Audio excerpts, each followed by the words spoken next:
Hello everyone, this is Pritom Soren. System design বেসিক্সে আপনাকে স্বাগতম। তো আজকে আমরা টপিক হচ্ছে এপিআই নিয়ে আলোচনা করব। তো এপিআই কিছু কমন এপিআই নিয়ে আজকে থাকবে আলোচনায়। সো চলুন শুরু করা যাক।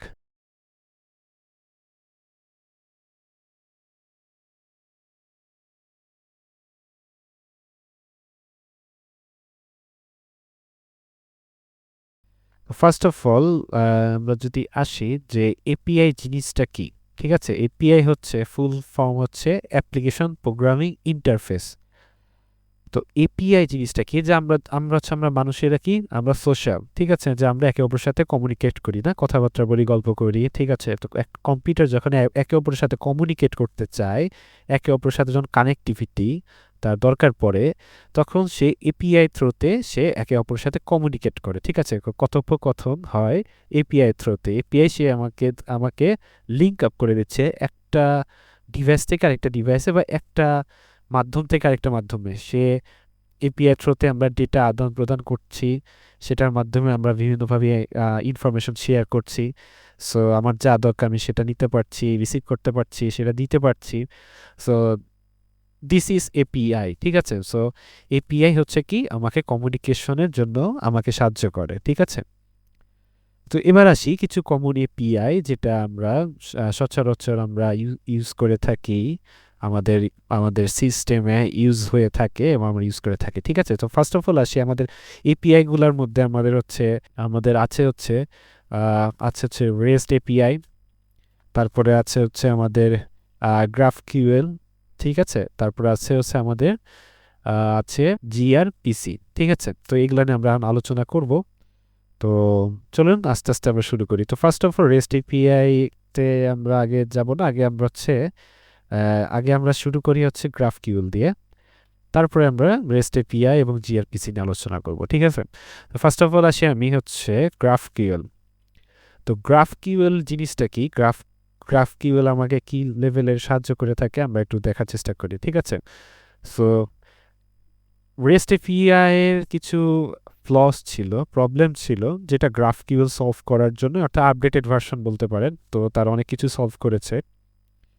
তো গ্রাফকিউল জিনিসটা কি, মনে করেন যে আমরা হচ্ছে রেস্টুরেন্টে গিয়েছি, রেস্টুরেন্টে যাওয়ার পরে রেস্টুরেন্টে তো আসলে মেনলি মেনু আইটেমস থাকে, এখানে বিভিন্ন প্রিডিফাইন্ড মেনু আইটেমস থাকে, যেটা আমরা হচ্ছে অর্ডার দিয়ে থাকি এবং তারা আমাদেরকে সার্ভ করে থাকে, রাইট?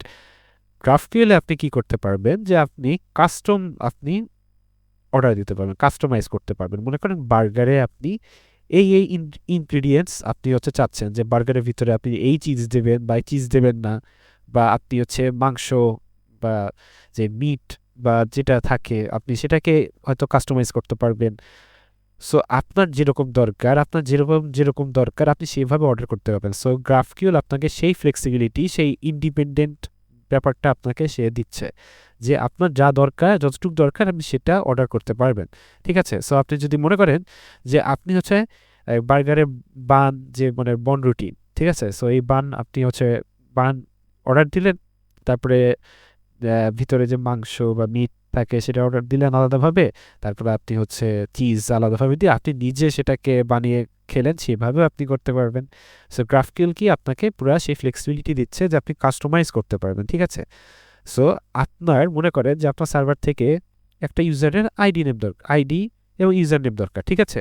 সো আপনি জাস্ট গ্রাফকিউলের মাধ্যমে সেই ইউজার আইডিটা আপনি খালি গ্র্যাব করতে পারবেন, ঠিক আছে? সো আপনি সেই রিকোয়েস্টটা দিয়ে আপনি শুধু আপনার যতটুকু ইনফরমেশন দরকার আপনি ততটুকু সেই ইনফরমেশনটা নিয়ে আসতে পারবেন, ঠিক আছে? সো আমার যতটুকু দরকার ততটুকু যদি নিয়ে আসি, তাহলে আমার জিনিসটা কি হচ্ছে, আমার হচ্ছে পারফরমেন্স ইফিসিয়েন্স থাকতেছে, কারণ আমি এমন কোনো বিষয় নয় যে আমার যতটুকু দরকার আমার পুরো ইনফরমেশনই আবার চলে আসতেছে, ওখান থেকে আমার নিচ্ছি। তো এটাতে একটা আপনার কি বলবো, যে একটা পারফরমেন্স ইস্যু হয়ে যাবে, কারণ আমার যতটুকু দরকার আমার তার থেকে বেশি আসলে তো অবশ্যই এটা হচ্ছে ফেচ করতে, অবশ্যই এটা লার্জ অ্যামাউন্ট অফ আমার ডেটা খরচ হচ্ছে, তাই না? তো ওভার ফেচিং নাই, আন্ডার ফেচিংও নাই। তো আপনি হচ্ছে একটা এন্ড পয়েন্ট দিয়ে, গ্রাফকিউএল একটা এন্ড পয়েন্ট দিয়ে আপনি আনলিমিটেড কোয়েরি হচ্ছে করতে পারবেন। এবং তো এটাই হচ্ছে আমাদের গ্রাফকিউএলে আমাদেরকে সাহায্য করে থাকে, যে আমরা গ্রাফকিউএলে যতটুকু দরকার কাস্টমাইজভাবে আমরা সেটাকে রিকোয়েস্ট করতে পারি। তো আমরা যদি একটু গ্রাফকিউএলটাকে তো একটু যদি গ্রাফকিউএলটাকে আমরা দেখার চেষ্টা করি, দেখেন যে বাম সাইডে যে গ্রাফকিউএলে আমরা কী কী লাগছে সেটা আমরা লিখে দিচ্ছি, আইডি, নেম, অ্যাড্রেসের মধ্যে কতটুকু দরকার আমরা সেটাও বলে দিচ্ছি, যে অ্যাড্রেসের মধ্যে স্ট্রেট আর হচ্ছে সিটিটা দরকার। তো ওইভাবে সেই HTTP সেই রেসপন্সটা আমাকে দিচ্ছে, ঠিক আছে। সো আমার যতটুকু দরকার আমি ততটুকু গ্রাফকিউএলের মাধ্যমে আমি সেই ডেটাটা নিয়ে আসতে পারতেছি, ঠিক আছে। এবার আসি আমরা রেস্ট এপিআইতে। রেস্ট এপিআই আসলে আমাদেরকে আসলে কি লেভেলে সাহায্য করে আমরা একটু জানার চেষ্টা করবো। সো আমরা বেশিরভাগ অ্যাপ্লিকেশনে, আমরা যারা ফার্স্টের দিকে অ্যাপ্লিকেশনে বা এখন আমাদের বেশিরভাগ অ্যাপ্লিকেশনে রেস্ট এপিআই প্রায় ব্যবহার করে থাকি। সো রেস্ট এপিআইটা আমাদের কি লেভেলের, আমরা রেস্ট এপিআইয়ের মধ্যে অনেক অপারেশন চালাই, যেমন হচ্ছে গেট, পোস্ট, পুট, ডিলেট, তাই না। সো এই এক এক অপারেশন এক এক রকম আমাদেরকে বিভিন্ন অপারেশন ঘটিয়ে থাকে। যেমন গেটে আমরা কি একটা ইনফরমেশন নিতে পারছি, একটা সার্ভার থেকে আমরা একটা ইনফরমেশন নেওয়ার জন্য আমরা গেট রিকোয়েস্ট দিচ্ছি। পোস্ট রিকোয়েস্টে কি আমরা একটা ডেটা আপডেট করার জন্য, আপডেট বলতেছি একটা ডেটাকে আমরা আপলোড করার জন্য, ঠিক আছে, যেন ওই ডেটাটা সেভ হয়। So post request, put, delete, এগুলো রিকোয়েস্ট হচ্ছে আমরা রেস্ট এপিআই আমরা করে থাকি না সচরাচর। রেস্ট এপিআই তো এটা, রেস্ট এপিআই জিনিসটা কি, যে আমার রেস্টুরেন্টে যাচ্ছি, আমার হচ্ছে প্রিডিফাইন্ড যেই ডিশেসগুলো আছে বা যেই আমার যেই আইটেমসগুলো আছে, আমার সেই প্রিডিফাইন্ড আইটেমসটাই আমাকে অর্ডার দিতে হবে। আপনি কোনো কাস্টমাইজ করতে পারেন না, বা কাস্টমাইজে আপনাকে সেই প্রিডিফাইন্ড অর্ডারের মধ্যে থাকতে হবে। অর্থাৎ আপনার যদি এখন দরকার পড়ে যে ইউজার নেমের পাসওয়ার্ড লাগবে, বাট আপনার হচ্ছে প্রিডিফাইন্ড করাই আছে রেস্ট এপিআই, সো আপনাকে পুরো ডেটাটাই আসবে। সো এখান থেকে যতটুকু লাগবে আপনি সেটা নিয়ে ইউজ করতে পারবেন, কিন্তু দিন শেষে আপনার পুরো ডেটাটাই রেস্ট এপিআই আপনাকে রিটার্ন করতেছে। অর্থাৎ আপনার বার্গারের ভিতরে হয়তো আপনার চিজটা লাগবে না, সো আপনি বার্গারটাই পুরোটাই অর্ডার দিতে হবে, পরে হয়তো আপনি চিজ নিজে থেকে বাদ দিয়ে দিলেন, বাট জিনিসটা কি আপনাকে পুরো অর্ডারটা দিতে হচ্ছে। সেখানে কি হচ্ছে, অযথা ডেটা লস হচ্ছে না, মানে আপনার যেহেতু ইনগ্রিডিয়েন্টসটা দরকার পড়তেছে না, অন্য কিছু আপনি খাবেন না, জাস্ট চিজটা খাবেন না, চিজটা অযথা নষ্ট হচ্ছে, বাট অযথা আপনি সেই জিনিসটাকে ফেচ করতেছেন, মানে আপনি যদি সিস্টেমের দিক থেকে ভেবে থাকেন, ঠিক আছে। সো রেস্ট কি করতেছে, আমার যা দরকার পড়তেছে না, মানে আপনি কাস্টমাইজ ভাবে রেস্টকে আপনি রেস্ট থেকে এপিআইয়ের মাধ্যমে ফেচ করে নিয়ে আসতে পারবেন না। আপনাকে প্রিডিফাইন্ড থাকবে, সেইভাবে যেই ফরম্যাটে থাকবে ফরম্যাটে আপনাকে রেস্ট হচ্ছে আপনাকে রেসপন্স দেবে, এবং সেখান থেকে আপনার যখন যা দরকার সেটা হয়তো আপনাকে আপনার নিজেকে সেভাবে করে দিতে হবে। সো এখানে একটু প্রবলেম থাকেই, যে ঠিক আছে। সো প্রবলেমটা কি, যে আমার ওভারফেচিং হয়ে যাচ্ছে। ওভারফেচিংটা কি, আমার 2টা ডেটা লাগবে, আমার রেস্ট 10টা ডেটাই দিয়ে দিচ্ছে। আপনার 10টা ডেটা প্রিডিফাইন করা ছিল, 10টা ডেটাই আমাকে দিয়ে দিচ্ছে। সো 2টা ডেটা লাগবে, আমার 10টায় আসতেছে, ওই 2টা আমার নিতে পারবো অবশ্যই। 10টা ডেটা আসতেছে, আমি 2টা ডেটাটা নিতে পারবো, কারণ ওর ভিতরে তো আমার দুই ডেটাটা আছে, তাই না। বাট আমার যে বাকি 8টা ডেটা অযথা আসতেছে, এই যে এটা আমার দরকার পড়তেছে না, এটা কিন্তু অযথা, ঠিক আছে। আন্ডার ফেচিংও হয়, ঠিক আছে, আন্ডার ফেচিং হয়। রেস্ট আমাদেরকে রেসপন্স দেয় জেসন আকারে। তো মোবাইল এবং স্লো ইন্টারনেটের জন্য যদি বড় জেসন আসে রিটার্ন করে, তাহলে এটা অবশ্যই স্লো পারফরমেন্সে আমাকে সৃষ্টি করবে, তাই না। তো এই তো রেস্ট এপিআই হচ্ছে এটাও এই ফ্লেক্সিবিলিটি দেয়, এরকম টাইপের, যে ফ্লেক্সিবিলিটি অবশ্যই, এটারও অবশ্যই গুড সাইড তো আছে, এবং ব্যাড সাইড হচ্ছে এটাই। এই ব্যাড সাইডটার ভিত্তিতেই গ্রাফকিউএল আমাদেরকে অনেক লেভেলের ফ্লেক্সিবিলিটি দিয়ে থাকে, যে এই যে রেস্ট এপিআই যে প্রবলেমটা, এই প্রবলেমটা গ্রাফকিউএল সলভ করে দিচ্ছে, যে আমি কাস্টমাইজভাবে যে আমি ডেটাটা যতটুকু দরকার ততটুকু আমি ফেচ করে নিতে পারতেছি। এবার আসি হচ্ছে আমরা যদি রেস্ট এপিআই এর যদি একটু দেখতে চাই, তো রেস্ট এপিআই যে দেখতে পাচ্ছি যে বাম সাইডে ক্লায়েন্ট আছে, এখানে get, post, put, delete request, JSON, XML, HTML, তো এইভাবে রেসপন্সটা দিচ্ছে রেস্ট এপিআই মাঝখানে। অর্থাৎ এপিআই এইটার মাধ্যমে ইউজ করেছি HTTP রিকোয়েস্ট, সার্ভার থেকে রেসপন্স যখন আমার ব্যাক হয় তখন সেটা জেসন আকারে রিটার্ন করে, এক্সএমএলও রিটার্ন হয় এবং HTML এ। রেস্ট এপিআই মাধ্যমে আমরা জেসন আকারে, XML আকারে এবং HTML আকারেও আমরা রিটার্ন টাইপ পেতে পারি, রেসপন্সটা পেতে পারি, ঠিক আছে। তো আপনার যেভাবে দরকার আপনি সেভাবে নিতে পারবেন, জেসন বা XML বা HTML, ঠিক আছে। সো এই তো গেল রেস্ট এপিআই। এবার আসি জিআরপিসিটা কি আসলে? জিআরপিসি হচ্ছে বলতে পারেন যে এটা বেসিক্যালি একটা রেস্টের টুর্বো চার্জড ভার্সন, ঠিক আছে, যেটা মেইনলি সার্ভিস টু সার্ভিস কমিউনিকেশনে বেশিরভাগ ইউজ হয়, ঠিক আছে। এবং এটা গুগল বানিয়েছিল। সো এটা কেন ফার্স্ট, কারণ এটা জেসন না, এটার একটা হচ্ছে এটা জেসন না, এটা ইউজ করে হচ্ছে প্রোটোবাফ, আপনি সার্চ দিয়ে দেখতে পারেন প্রোটোবাফ, এবং এটার ডাটা সাইজ হচ্ছে 10x কম, এবং রিয়েল টাইম কমিউনিকেশনে এটা ব্যবহার হয়। টাইপ হচ্ছে এটা পুরো সেফ এবং মেইনলি বললাম যে সার্ভিস টু সার্ভিস বলতে গেলে কি যে মনে করেন যে আমার এখানে এটা একটা মাইক্রো সার্ভিস যে মাইক্রো সার্ভিসের যে বিষয়টা আমরা যারা জানি যে মাইক্রো সার্ভিস, সো এখানে মনে করি এটা পেমেন্ট সার্ভিস, এটা হচ্ছে অর্ডার সার্ভিস, এটা পেমেন্ট সার্ভিস এবং এটা নোটিফিকেশন সার্ভিস, ঠিক আছে। সো এই যে এই সার্ভিস থেকে এই সার্ভিস একটা কমপ্লিটের পর একটা কমপ্লিট হবে বা এটার পরে এটা যাবে, তারপরে এটার সাথে এটা হবে।